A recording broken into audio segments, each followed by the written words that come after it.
Welcome to NFL World Man Starts and Ends. I'm your host Jacob, and let's first begin with this.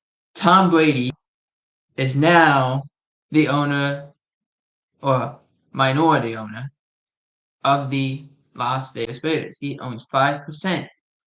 This came last week, which when it was talked about of okay, this is going to a vote now. They are actually going to vote on this, and now it is confirmed. Tom Brady is the owner. We could have done a video about this, but I wanted to wait until Wednesday. So what does this exactly mean for Tom Brady? Well, now that he becomes an owner, he is no longer capable of unretiring because it would be considered what's the exact I'm trying to remember the exact term. I don't exactly know the straight up exact term. But it also means Tom Brady has now special rules that he has to follow as an analyst. What's these special rules? Well, he cannot be in a production meeting with any of these players. If not, if they play the Raiders. No,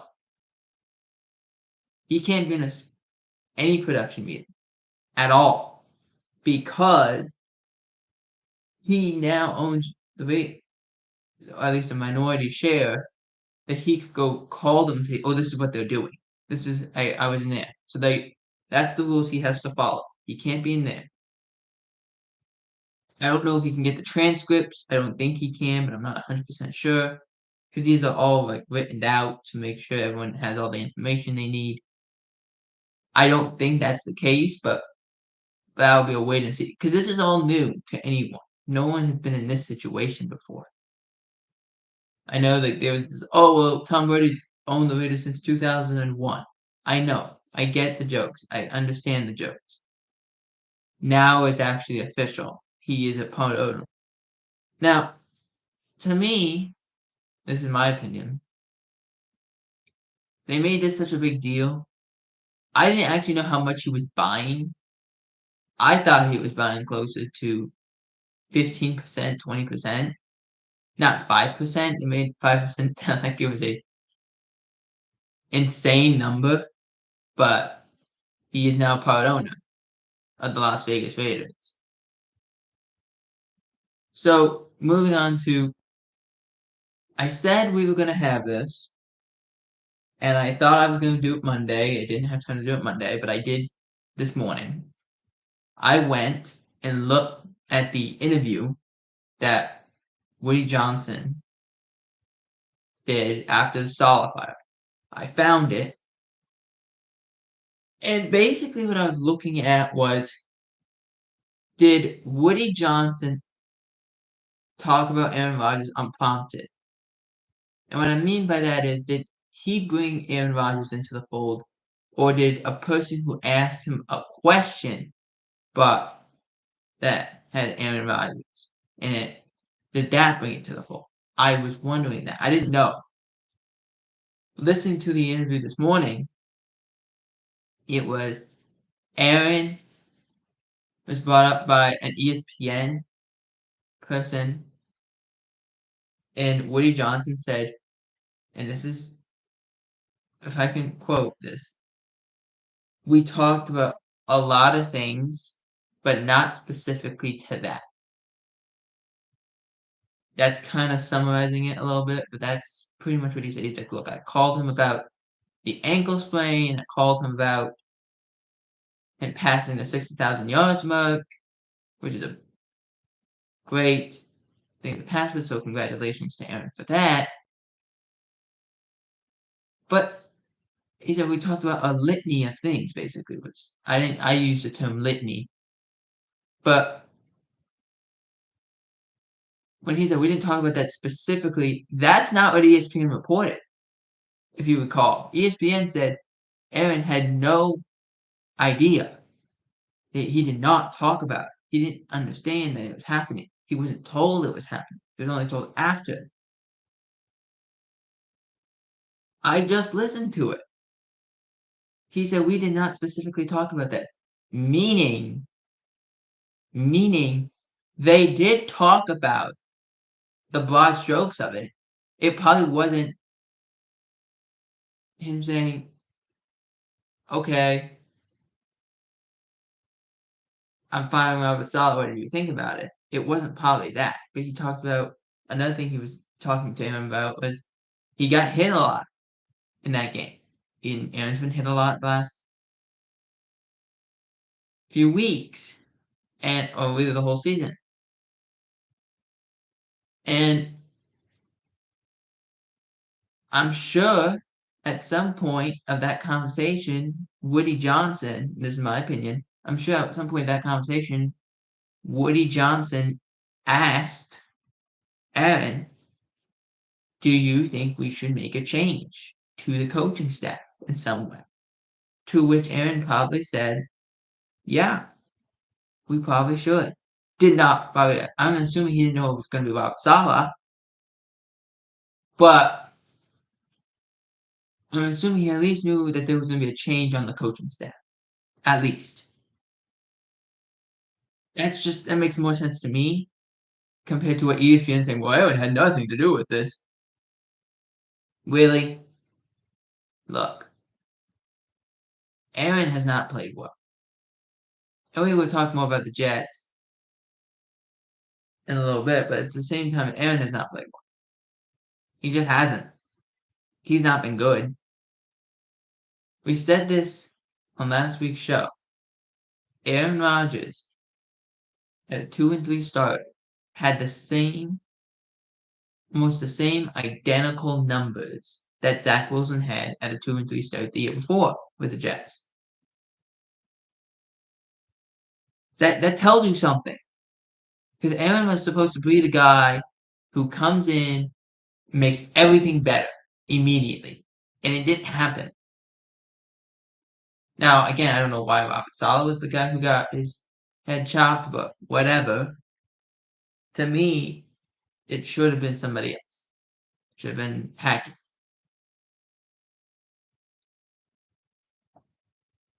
Now, in talking about the Jets, we have a few things we need to talk about. First of all, how did they play the Bills? Did they play well? In the first half, they scored 17 points. Okay, good. I mean, there's a Rodgers Hail Mary in there, but good. And the second half, that offense died. I don't know what happened. They died. They scored. They hit one field goal. Zerline, I think, missed two more. One doinked off the upright. And that was it. And then Rodgers threw the game-sealing interception.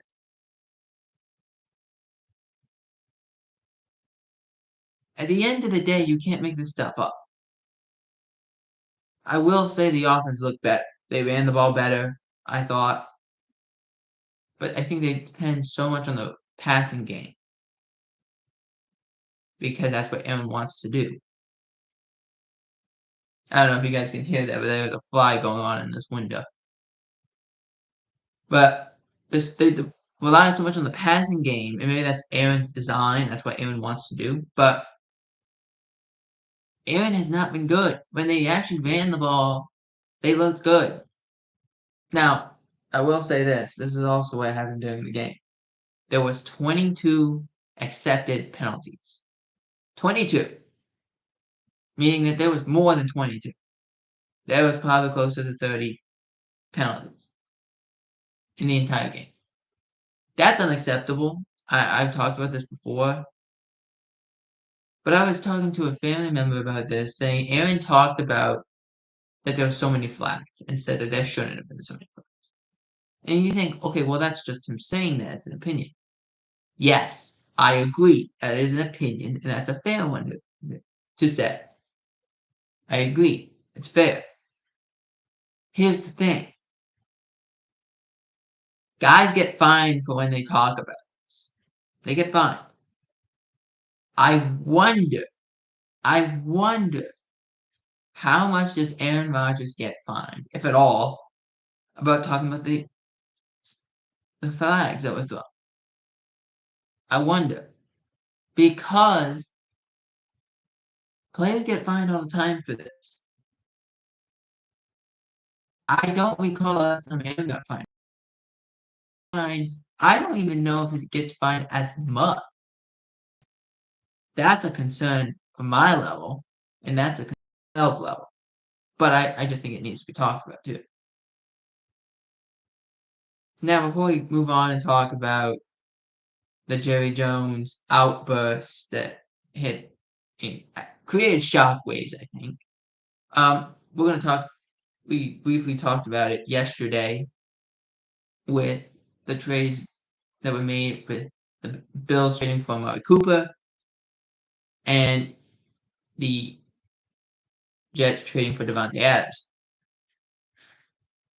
Now, I had actually looked around a little bit. They said, okay, well, the Jets, when they traded for Davante Adams, it wasn't just a conditional fourth. There were other assets, late round draft choices. The same goes for my late round draft choices.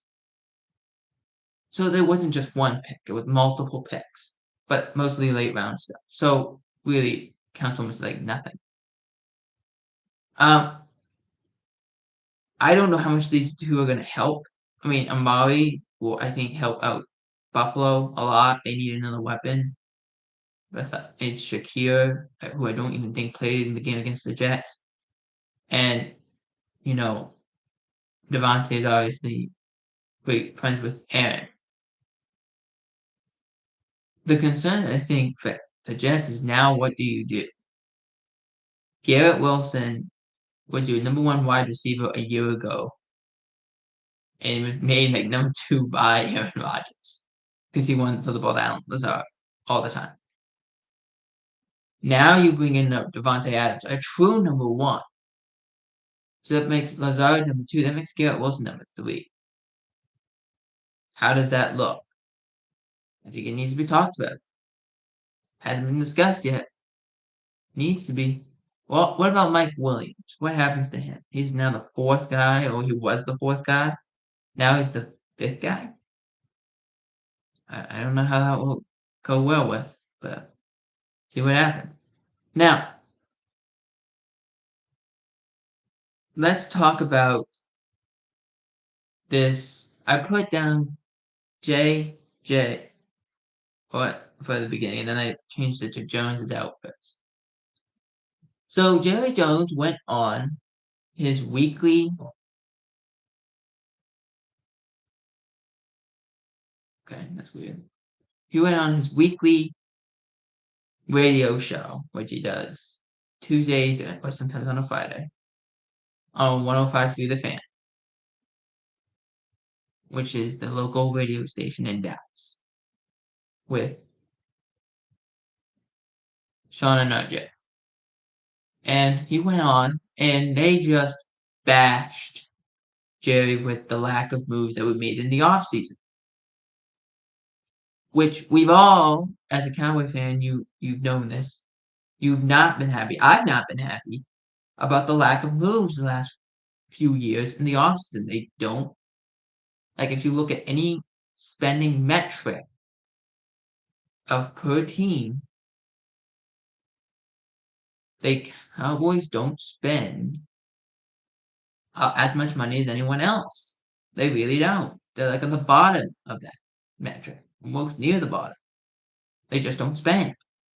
They were spending a lot internal, but they don't spend externally. And even this year, they didn't do much internal.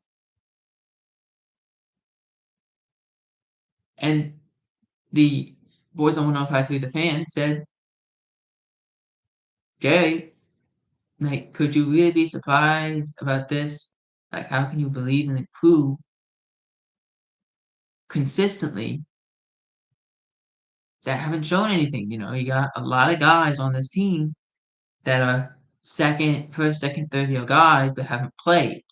Or first, second, third year guys who haven't played well and expecting them to play well. And then the moves that you did make were older guys you got.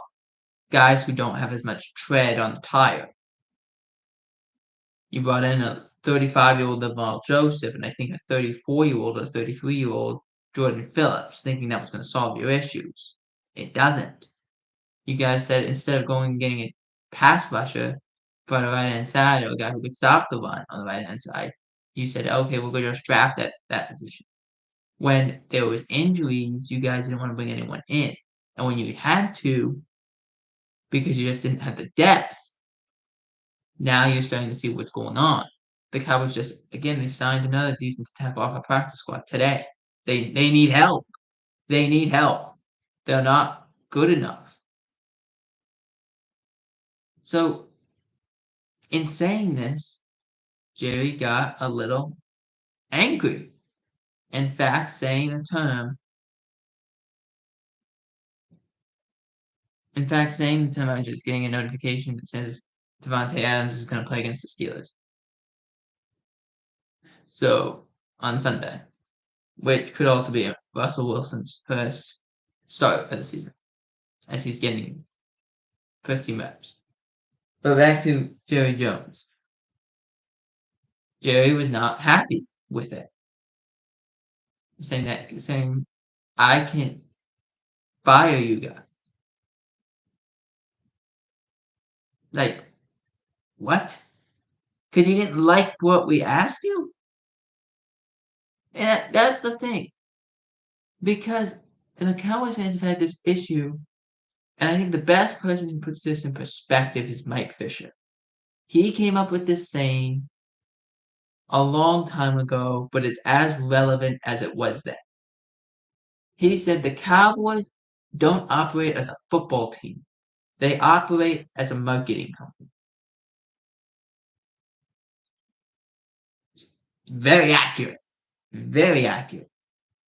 They don't operate with the mindset of getting the best players. They operate with the mindset of the guys we get will have to overextend and overplay their contract. And they've had guys that done that. They've had years with it as happened and they've had success with that. They just can't get to the goal they want. You can't consistently get there. And this started in the early 2010s with that's the way that they wanted to conduct their business. And not go and spend and go take chances and go do things and all that stuff. And it puts you in a position of now of you've put your coach, you had your quarterback and wide receiver before you paid them in this boat with him. A lot of guys on 1-year contracts. You're basically saying, and no one's really guaranteed into next year besides, Lamb and Prescott and a few others. No one's guaranteed into next year. And a lot of people are like, well, are they blowing this up after this year? To which the answer is probably. They probably are. Now, if they are, at least spend. Let's go spend a little bit. Let's go get some players. Get help. They need help. They're not good enough.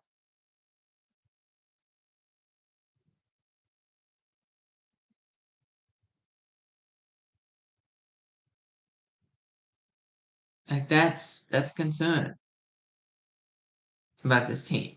But Jones being mad that someone asked the question, because we've all seen it. We've seen the product.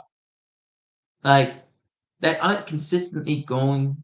They're going to win games. I still say they're going 11-6. I still think that.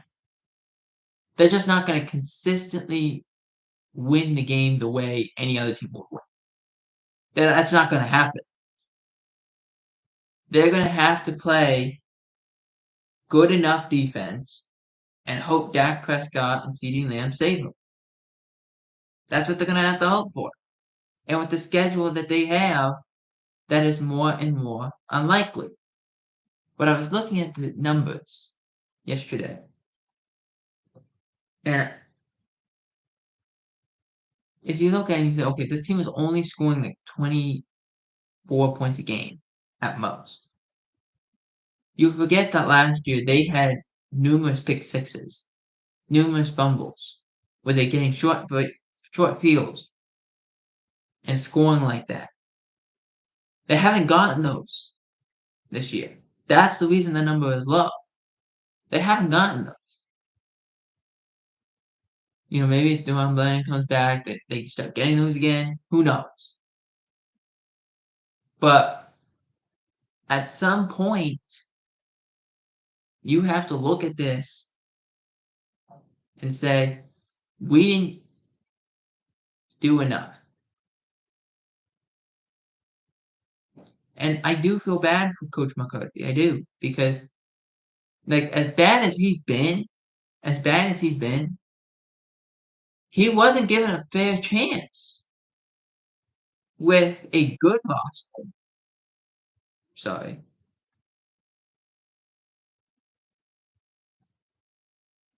He wasn't given a fair chance with a good roster. He was given a very poor chance to make this work with this roster, which we saw last year. This roster wasn't good enough, and it's an even worse roster than last year.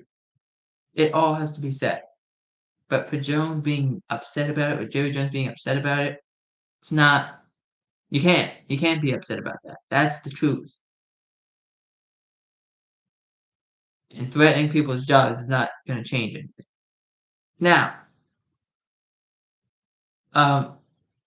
before we do the preview, I want to make sure I have everything.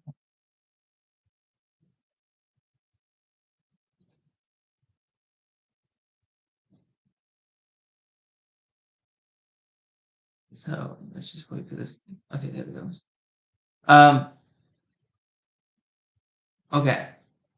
For Giants fans, this comes at a little bit of a shock. So, Giants left tackle Andrew Thomas has foot surgery and is now done for the season. Thomas has actually been really good. He did a nice job against Michael Parsons in the Thursday night game. He did a nice job against Trey Hendrickson. I thought he battled well all night. Had foot surgery, done for the year. That makes this team look a lot worse because now you got to find a tackle, and you play Philadelphia. They're gonna bring it. Vic Fangio's gonna bring it. Next up was Nick Chubb. Nick Chubb set for his return. Let's see if he plays this week. He's talking about his journey back. Nick Chubb has gone through this injury before. He went through this when he was in college at Georgia. Now, as an older guy, you look at this and you say, I've had this injury twice, but I'm a lot older than I was then. My perspective has changed a little bit, and it probably has. Let's see how he looks. I don't know if he starts. Maybe he gets a little run early on because they've been so banged up that it's possible that he does start. As forward, excuse me, forward got banged up last week. Jerome Forward did, so they had to put in their third string running back. Change the complexion of the game. Same thing goes here.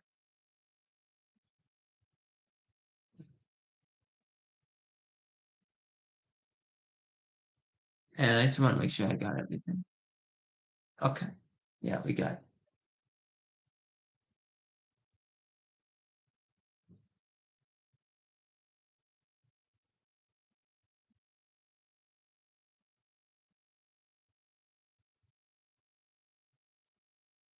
Okay, yeah, that's everything. So let's do the preview of week 7, in which I think we only have 4 games this week. The news, it's not, there's not been any news, it's just we've only had 4 games. Teams are on bye week. So we have first the game in, I don't know if it's London or if it's Munich, I don't know which way. I probably should look that up. I'll have that looked up on the Rumble portion of this. But Patriots against Jacksonville, I said this, that if the Patriots beat Jacksonville, Doug Peterson needs to be fired because they have not played well. And that they should be talking about selling some stuff if they don't play well. Lions versus Vikings. That's going to be a fun matchup to actually watch. Sam Darnold. I don't even have the betting odds for this. Hang on a second.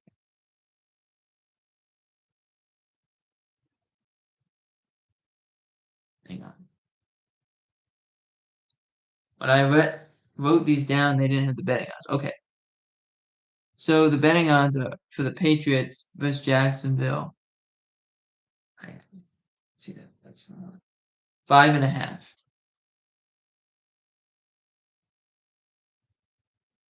It's -5.5. So they favor Jacksonville to win this.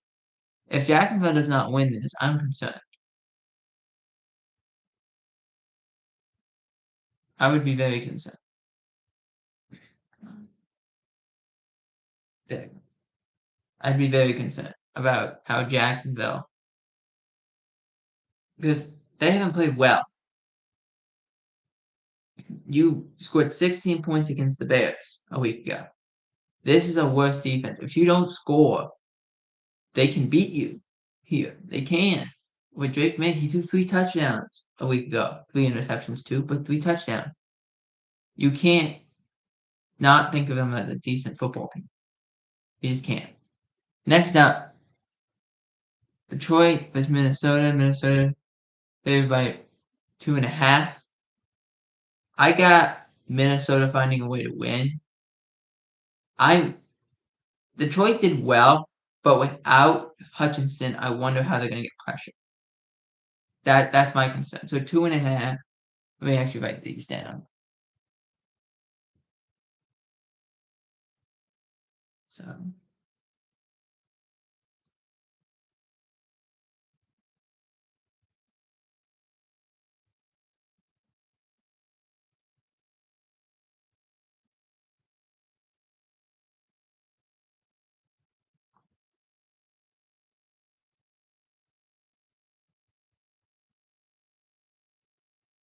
okay.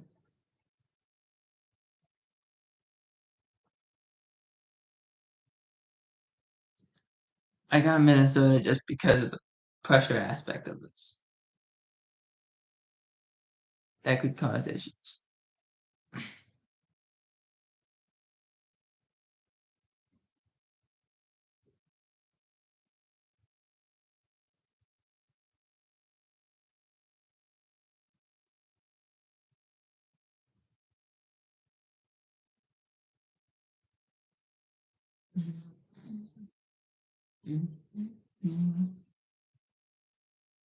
So anyway, the next game we have is the Chiefs Niners. The Chiefs travel to Santa Clara, but the Niners actually haven't been that great. This is a game that Niners fans have been waiting for since February, and I have the Chiefs winning this game because I don't think the Niners are that good. And the way they've allowed teams to come back in games, I think it's going to struggle against the Spagnuolo defense. And with potentially no Jordan Mason, yeah, putting a third, a fourth, fifth string running back on the field, I don't think that's a great job. I will say this: the advantage that San Francisco will have is their defensive line. I don't think the Chiefs' offensive line is very good, but I don't think the 49ers can score enough points against the Spagnuolo defense. So I have the Chiefs winning. Actually, we haven't even done our scores yet. So Patriots beating Jacksonville, the score 21-14. Vikings beating Detroit with the score 28-20. 49ers, Chiefs beating the 49ers with the score of I'm gonna go with 28-24. I just don't think they can keep up long enough. If I can get, I'm just trying to get. Okay, I'll do that later. So the final game we got.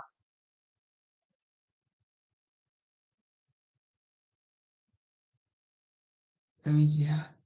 What's the final game? We have Ravens at the Bucks. This is going to be fun, I think. The Bucks rushing defense has struggled, but the Ravens are actually giving up a lot of pass yards, so that could be an advantage. I'm going to take the Bucks here to sneak out with a win. The score being 31-28, with Chase McLaughlin having a game-winning goal. Sorry about that.